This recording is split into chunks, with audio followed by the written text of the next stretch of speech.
नमस्कार, न्यू भारत न्यूज़.in में आपका स्वागत है। मेरे साथ कोटा विधानसभा से दिग्गज नेता प्रहलाद गुंजल है, जो बीजेपी के प्रत्याशी है, जो भाजपा ने दोबारा इनके ऊपर विश्वास किया था।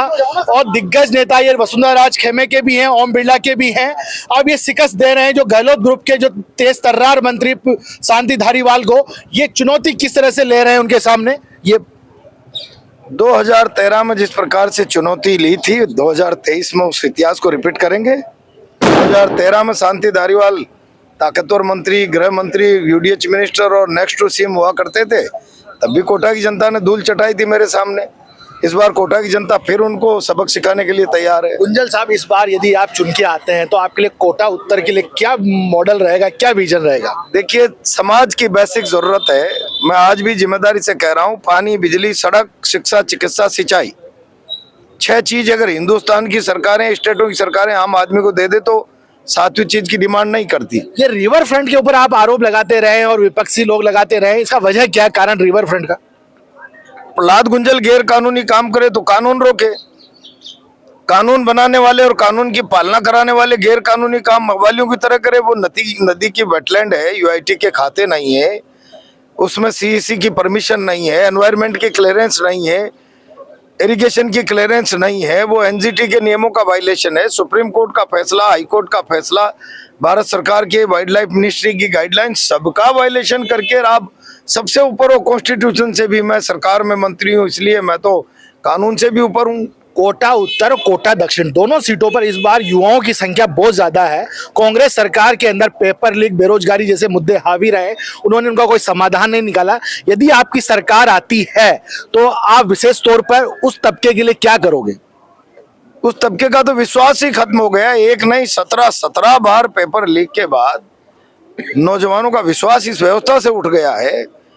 और पेपर लीक न भी हो तो डोटासरा जी के 6 रिश्तेदार आरएस बन गए। उसके बाद तो पढ़ने लिखने वाले बच्चों को लगता है कि मैं ईमानदारी से पेपर दे के आऊंगा और बिना लीक के अगर परिणाम भी आ रहा है तो न्यायोचित है या उसमें भी कोई पक्षपात है।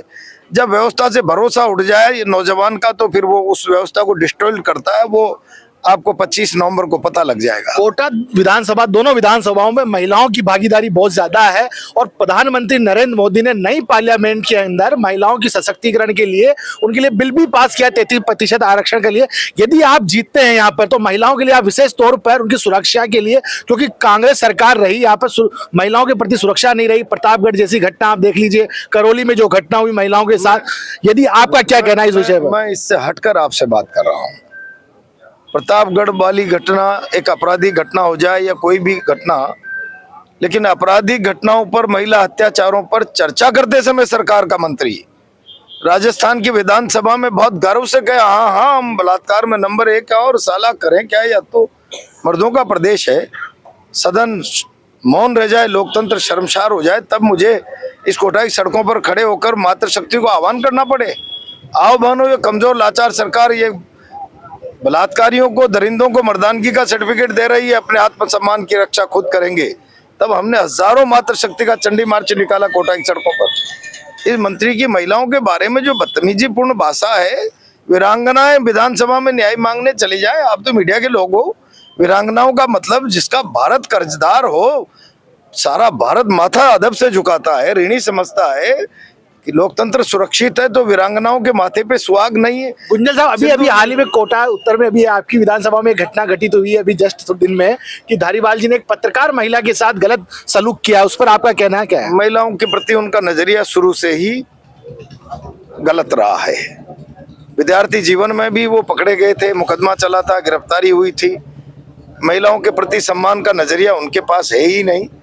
वो तो महिलाओं क्या, एक पूरे हिंदुस्तान भर का अभिभावक अपने बच्चों को, इस सरकार को अभिभावक समझकर कोटा के हवाले कर देता है, लाखों बच्चों को।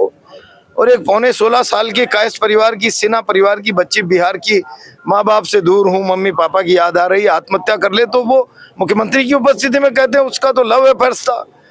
वो वीरांगनाओं के लिए कहते हैं ये तो नाते भाग जाती हैं। पूरा भारत लज्जित हुआ है उनके बयान से। भाई, धारीवाल जी के ऊपर भ्रष्टाचार के आरोप निरंतर लगते रहे हैं, इस पर आपका क्या कहना है? एक बात बताइए, इससे बड़ी शर्म की बात क्या है? कोटा शहर तो पिछले 20 दिनों से तो शर्मसार हो रहा है कि भूल सुधार करें। 25 नवंबर कब आने वाली है? अब तक तो प्रहलाद गुंजल कहता था तो बड़े चाव से कह देते थे ये तो मेरा विरोधी है और इसको विकास नहीं पच रहा है, इसलिए तथाकथित विकास कॉस्मेटिक सौंदर्यकरण और उसमें भी 50% कमीशन सारा शहर बेच के।